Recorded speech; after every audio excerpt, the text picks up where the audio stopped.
Начало регистрации инициативных групп и выдвижения начнется с 17 декабря и завершится 6 января. Сама регистрация кандидатов завершится 16 января, за месяц до дня голосования. Центральная избирательная комиссия будет работать без выходных и праздничных дней, поэтому с 9 до 6 я думаю, что мы будем принимать всех желающих, которые будут требованиям закона соответствовать и сдавать документы. За 30 дней до дня голосования мы завершаем процесс регистрации самих кандидатов в президенты. С того момента, как они будут подавать документы на регистрацию, у нас на проверку будет 10 дней.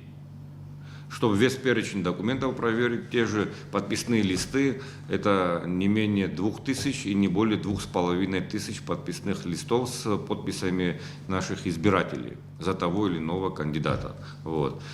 Соответственно, закон требует, чтобы кандидату было не менее 35 лет и не старше 65.